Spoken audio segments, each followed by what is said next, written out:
3 SWAT members. We could see a dark figure moving around behind the windshield. We see the bullet holes in the windshield. We don't know what it is until at the very last moment, right about here, Emil gets out of his car and he's looking right at us. The 3 SWAT officers pull their car in at an angle, giving themselves good cover. Mata Serrano stands at the front of his vehicle with the abandoned truck between them.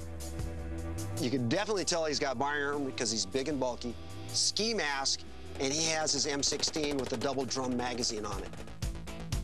That means Mata Serrano has as many as 200 rounds.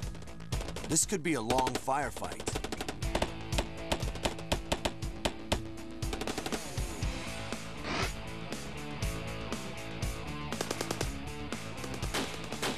For nearly 2 minutes, the battle rages, M-16 against M-16.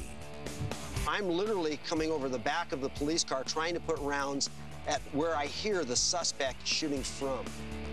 So what I do is I come down, I prone out, and I lay straight down on the ground. And now I'm able to see, just a matter of a few feet away, the suspect's feet. Officer Massa fires underneath the car. He hits Mata Serrano in the ankle. He goes down, and the cops swoop in. I come over, I take the ski mask off the suspect. He looks up to me and looks in my eyes and says, "Why don't you just put a bullet through my head?" And I look at him and I said, "It's not gonna happen." Mata Serrano later died from injuries sustained during the firefight. Fortunately, despite more than 1,300 rounds being fired, the 2 gunmen were the only fatalities. This is why the department now have M16s, which is a good thing. Today, the M16 is an essential component for the nation's SWAT teams, major police units, and other law enforcement. The M16, designed for war, but will a deadly flaw keep this revolutionary weapon off the battlefield? When you pull the trigger, nothing's going to happen.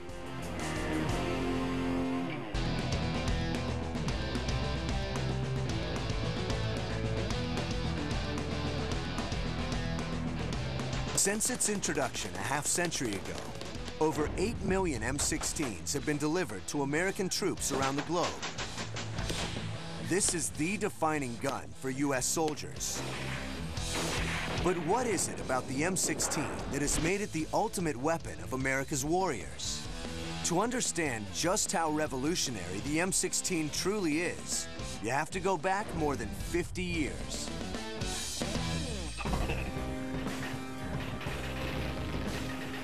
After World War II, the U.S. military became convinced that long-range, set-piece rifle fights were a thing of the past. Warfare in the future was going to be fought by smaller, more mobile teams and at much closer range. The Army knew they needed a lightweight weapon that could throw off a lot of rounds on a target in a hurry, but still have the power to punch through helmets and body armor. You have a much more mobile battlefield. And because it was a mobile battlefield, you had to get a lot of lead on the target. If you've got a platoon that can fire in automatic mode, they can suppress a wider array of enemies. They're putting more rounds downrange.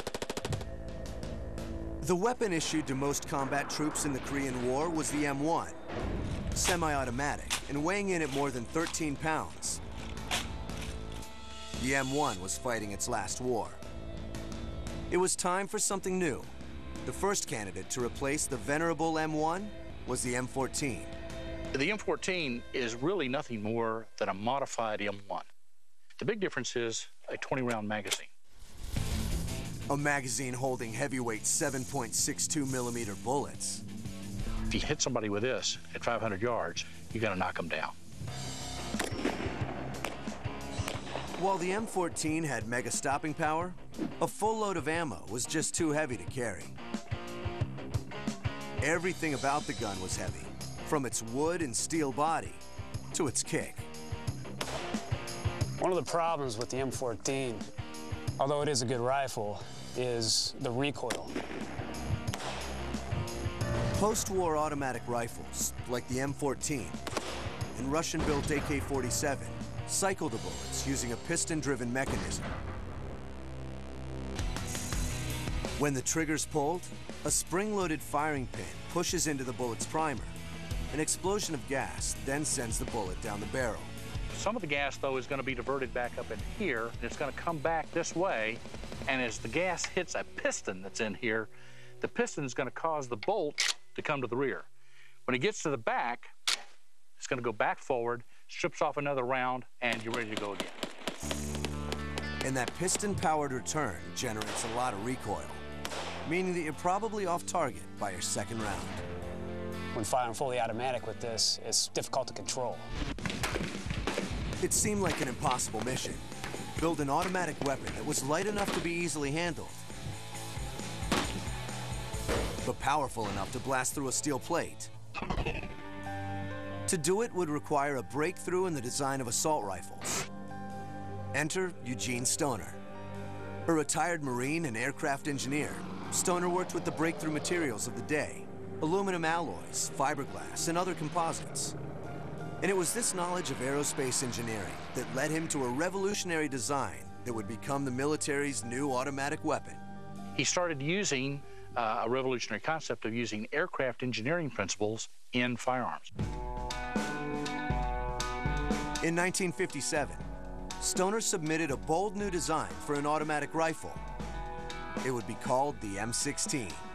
It's a precursor to the M-16. As you can see, it's got a lot of wood and a lot of steel, making it considerably heavy. It's roughly 12 pounds. Here's our M-16.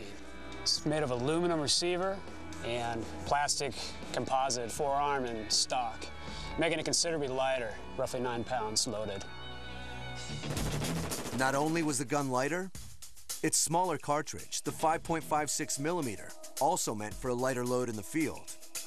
Soldiers could carry twice the number of rounds, which would prove critical in the sustained firefights of modern combat. As you can see the differences between the two. You can carry more rounds with the 5.56 compared to the 7.62 by 51. And the lighter weight was just the beginning.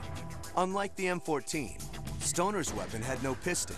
It used a direct impingement gas mechanism. The bolt is pushed directly back by the gases.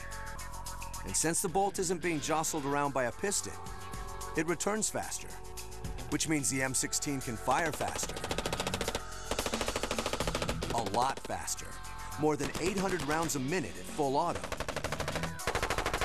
Best of all, the M16's gas system produced very little recoil. Recoil is considerably less, so you get more actual rounds downrange and also more accurate with those rounds. Lightweight, accurate, and a fast firing rate. The military thought they had their gun.